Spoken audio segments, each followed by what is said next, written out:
Okay, so we're diving into something today that I think has captivated humanity for, well, pretty much forever. Immortality. You got it. Immortality. And we've got these excerpts that some listeners sent in from a book about this guy, Alexis Carrel. Oh, yeah. Fascinating story and a little controversial. Yeah, definitely controversial. So he basically claimed that he had created these immortal chicken heart cells. Right. Kept him alive forever, he said. And this was like huge news at the time. Oh, yeah. It really captured the public imagination, didn't it? That whole idea of conquering death. For sure. But the thing is, his research, well, it turned out to have some flaws. Yeah. Flaws is putting it mildly. But, it's a good example of the scientific process in action. Totally. Even big-name scientists, they're not always right. And sometimes those initial findings, well, they get overturned, with more experiments and new discoveries. Absolutely. Yeah. Science is all about constantly testing and refining our understanding. Yeah. So where do we want to start? Let's start with Carrel himself. I mean, he was a total rock star in the surgery world back in the day. A pioneer, really. Revolutionized how we do blood vessel suturing. Yeah. And that's still super relevant today, especially with organ transplantation and all that. Right. I mean, the guy was brilliant, but it's this chicken heart cell thing that really caught our eye, for this deep dive. Like, he actually thought he had figured out how to make cells live forever. It caused quite a stir back then. I remember reading an article in, was it Scientific American? Something like that. They were speculating about people living for hundreds of years. Wow. So what happened? How did it all go wrong? Well, that's where Leonard Hayflick enters the picture. Okay, so who was this Hayflick guy? Another scientist. And he was determined to replicate Carrel's results, but he was working with human cells, not chicken cells. Okay, so what did he find? Did he manage to create his own immortal human cells? Nope. That's where things took a turn.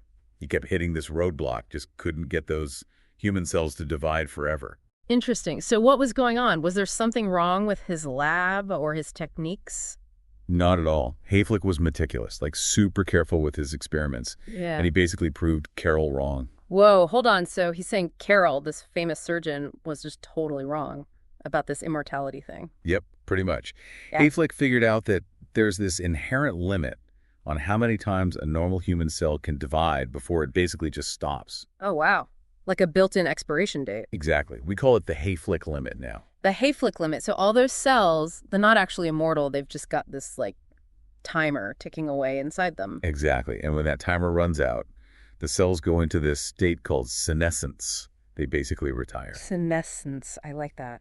Cell retirement. But wait, hold on. How did Hayflick prove that this limit was, coming from the cells themselves, not from his lab or something? Well, his experiment was actually really clever. He took these old male cells that had already divided a bunch of times and mixed them with young female cells that hadn't divided much at all. Okay.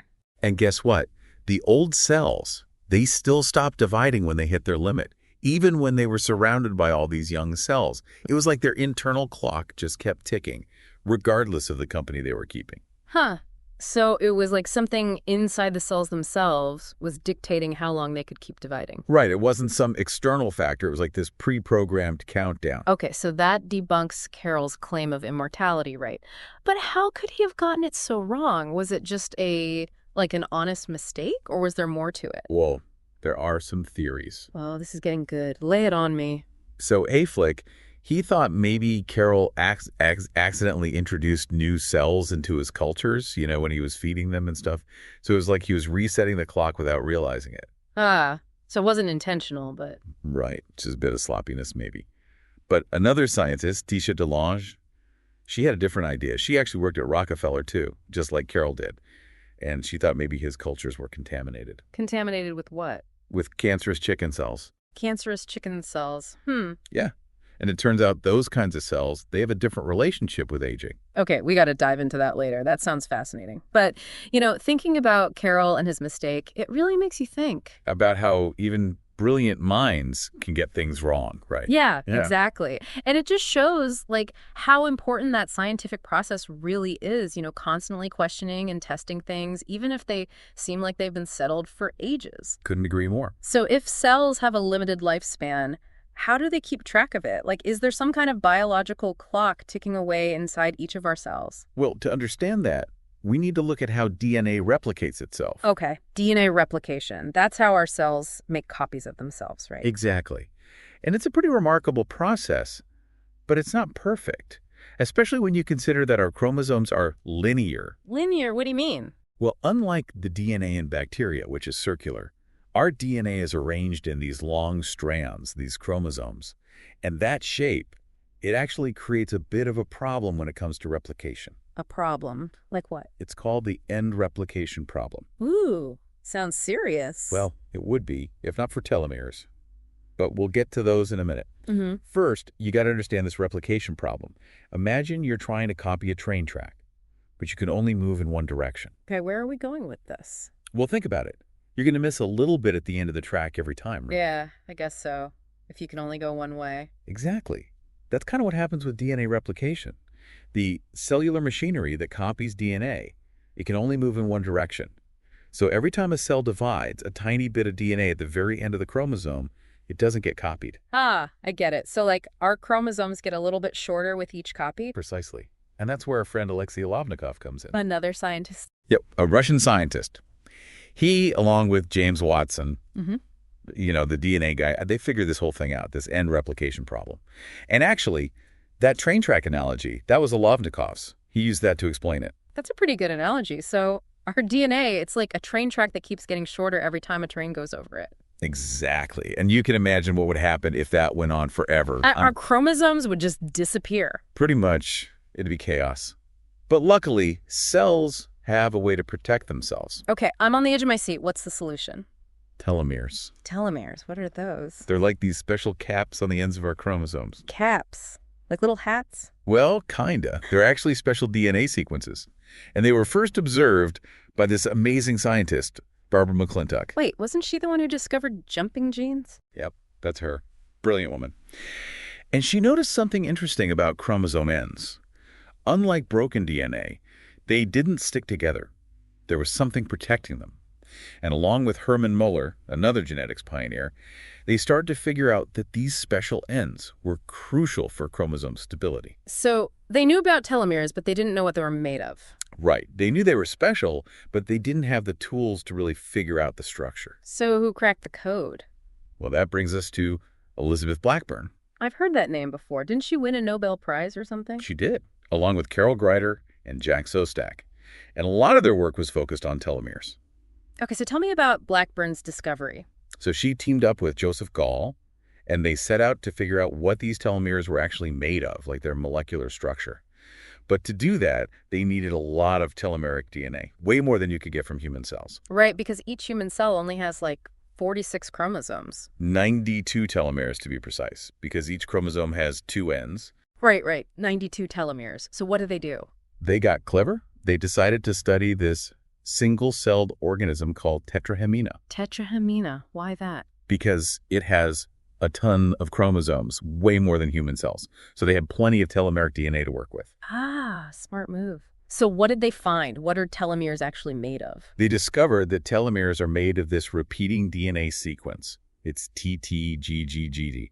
Imagine it like a pattern at the end of a shoelace, that prevents it from fraying. Okay, I can picture that. So it's just the same sequence repeated over and over. Yep. And the amazing thing is that this sequence, or one very similar to it, is found in tons of different species. Yeast, plants, animals, even us. It's like a universal language for protecting DNA. Wow, that's pretty mind-blowing. It is. It shows just how fundamental telomeres are to life as we know it. Okay, so we've got these telomeres, these repeating sequences that protect our DNA from getting shorter and shorter with each cell division.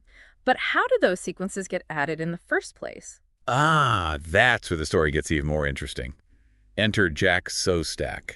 Another big name in the world of DNA. Oh, yeah. He was working with artificial chromosomes in yeast. Artificial chromosomes, what are those? Basically man-made chromosomes. Yeah. Scientists were trying to create them in the lab to study how chromosomes work. Makes sense. So what does this have to do with telomeres?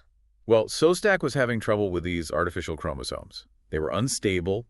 The yeast cells kept treating them like they were damaged DNA. So they were like faulty train tracks. Exactly. They were getting chewed up by the cellular machinery, and he couldn't figure out how to fix them. So what did he do? He reached out to Blackburn. They figured, what if they attached those tetrahemina telomere sequences onto the ends of these artificial chromosomes? Like they were trying to trick the yeast cells into thinking these fake chromosomes were the real deal? Exactly. And guess what? It worked. No way. Yep. Those telomere sequences, they totally stabilize the artificial chromosomes. The yeast cells stop treating them like broken DNA. Amazing. So it's not just that telomeres are like a buffer against shortening. They actually signal to the cell that the chromosome is okay. Precisely. They're like a little flag waving saying, hey, I'm supposed to be here, don't panic.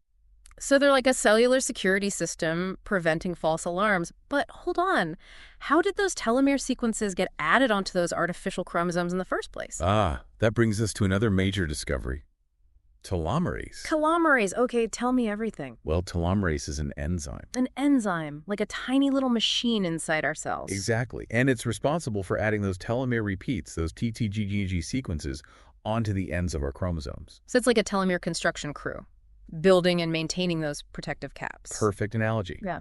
And this discovery, it was made by Blackburn and her graduate student, Carol Greider. Wow, another female scientist making groundbreaking discoveries. Absolutely. And this discovery, it really opened up a whole new world of understanding about aging and, well, the potential for immortality. Okay, now we're talking. So telomerase keeps our telomeres long. That means our cells can keep dividing and we don't age, right? Well, not quite.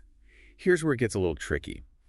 Most of our cells, they have very low or even no telomerase activity. What? Why? That's one of the big mysteries.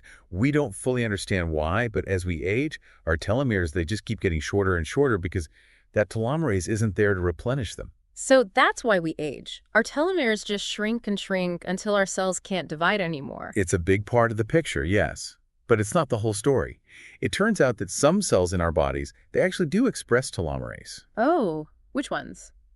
Well, can you think of any cells that need to keep dividing indefinitely? Cells that, like, replicate a lot, maybe stem cells? Yeah. Stem cells are definitely one type. They need to maintain their ability to divide and create new cells. But there's another type of cell that is very active telomerase. Okay, I'm intrigued. What is it? Cancer cells. Ah, of course. Right. That's how they become, well, immortal. They hijack the telomerase system and keep dividing uncontrollably. So telomerase is kind of a double-edged sword. It's essential for some cells, but in the wrong hands, it can lead to cancer. Exactly. And that's just one of the many complexities we're starting to uncover as we delve deeper into the world of telomeres and telomerase. This is getting really interesting. Oh, it gets even more interesting. Did you know that mice actually have longer telomeres than humans? Wait, really? But they don't live nearly as long. Right. It turns out that the relationship between telomere length and lifespan, well, it's not as straightforward as we might think. There's more to the story than just how long your telomeres are. So it's not just about the length of the telomere, but also about how it functions. Exactly. There are other factors involved, like this protein complex called shelterin. Shelterin? What's that? Well, remember those protective caps we talked about? The telomeres? Well, shelterin, it's like a team of bodyguards that protect those caps. It makes sure they're in good shape and prevents them from being mistaken for broken DNA. Okay, so shelterin protects the protectors. Precisely. And if shelterin isn't working properly, even if your telomeres are long, you can still have problems. Like what kind of problems? Well, your chromosomes can become unstable, which can lead to all sorts of issues, even premature aging. Wow. So it's not just about the telomeres themselves. It's about the whole system that keeps them functioning properly. Exactly. It's a delicate balance. Yeah. And when that balance is disrupted, well, that's when things could start to go wrong. So what happens when telomeres do become critically short? Like they lose that protective structure? Well, the cell recognizes that exposed DNA end as a break, which triggers this whole cascade of events. Like it freaks out. In a way, yes. It senses danger. Right. And has to make a decision. What kind of decision? It can either enter a state of senescence. Senescence, cell retirement. Right. It basically goes into a dormant state, stops dividing. Or it can undergo programmed cell death. Cell suicide. We call it apoptosis. Apoptosis, so dramatic. So the cell has to choose between retirement or suicide when its telomeres get too short. Exactly. It's a life or death decision, at least at the cellular level. This is all so fascinating, but how does it relate to us, in our everyday lives?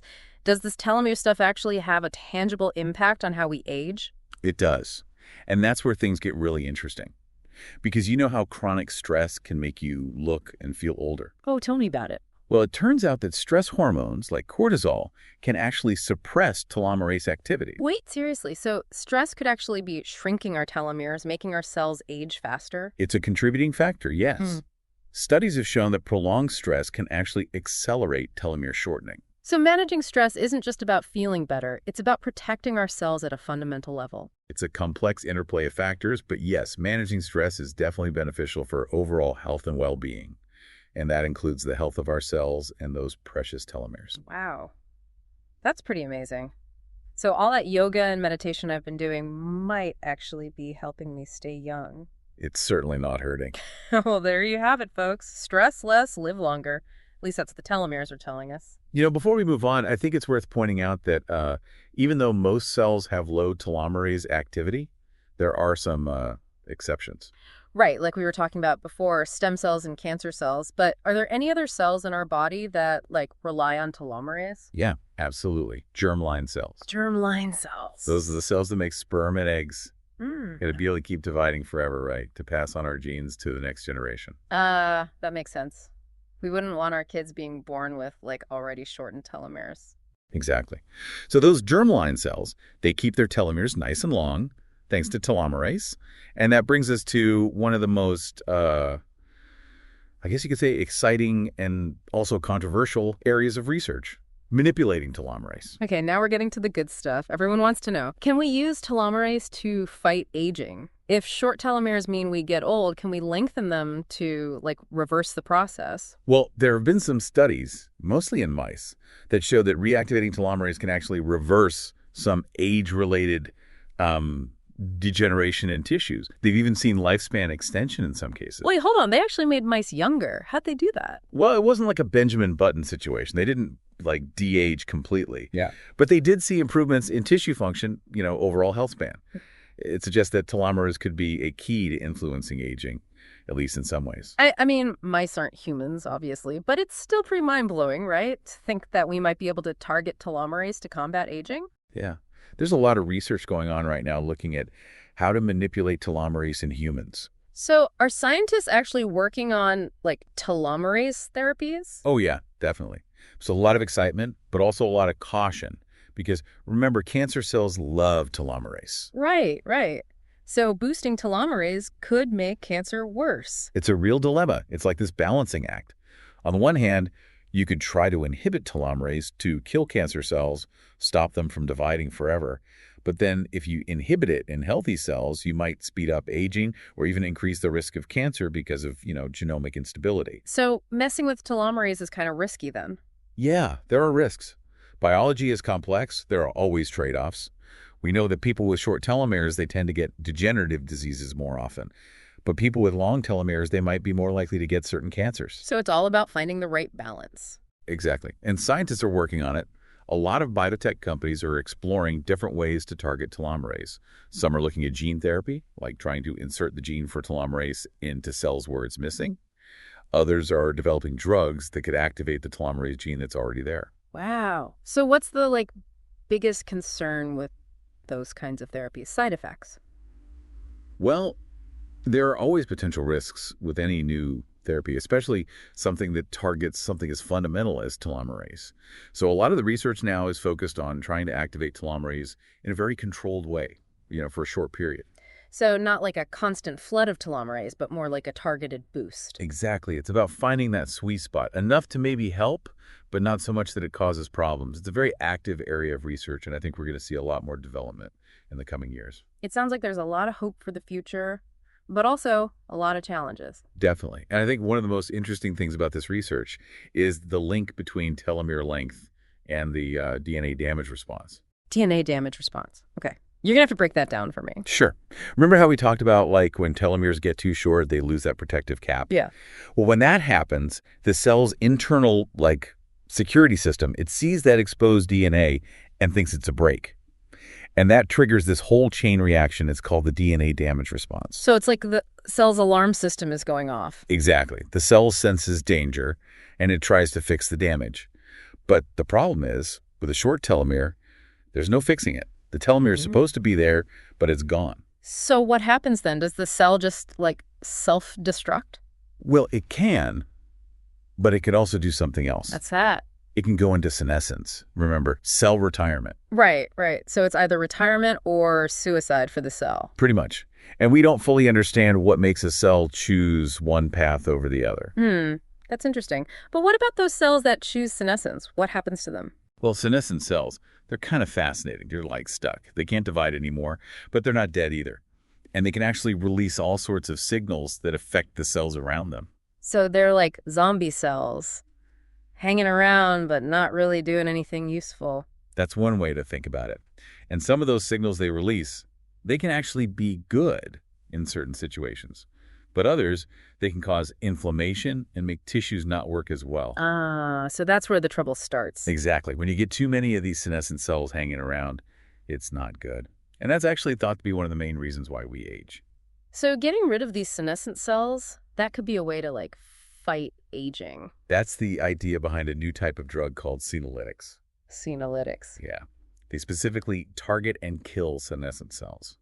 There's a lot of research going on right now to see if they can actually work as anti-aging therapies. So it's like a cellular cleanse. Get rid of the junk and make room for new, healthy cells.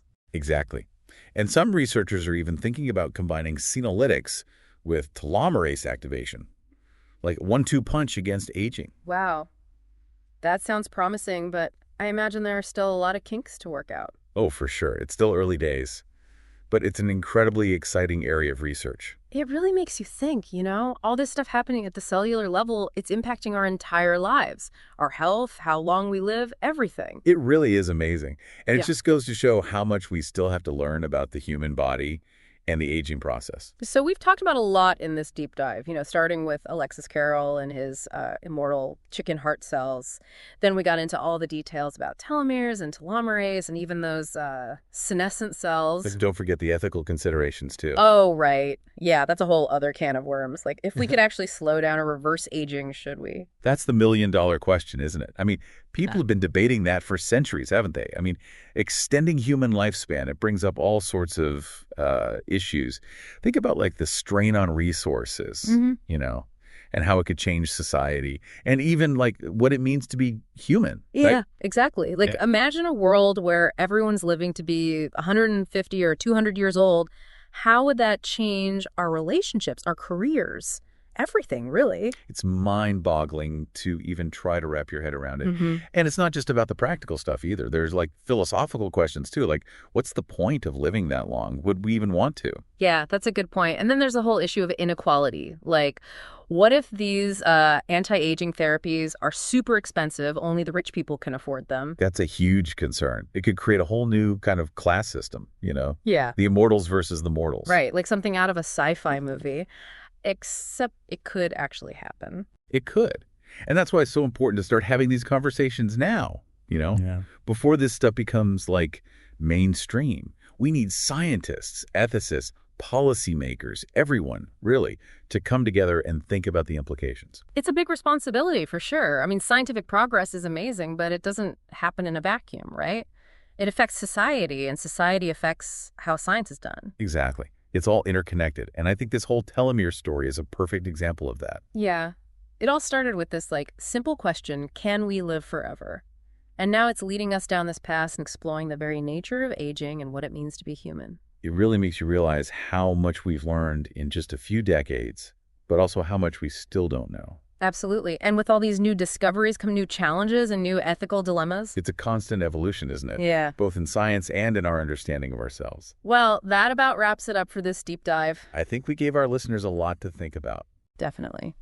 We started with this dream of immortality, uncovered the secrets of telomeres, and ended up smack dab in the middle of a pretty complex ethical debate. It's a debate that's not going away anytime soon. Nope. So as we sign off, we'll leave you with this question. If we could slow down aging or even reverse it, would we want to? And what kind of world would that create? It's a question with no easy answers, but it's one worth thinking about. Thanks for joining us on the deep dive. And until next time, keep exploring, keep questioning, and keep diving deep.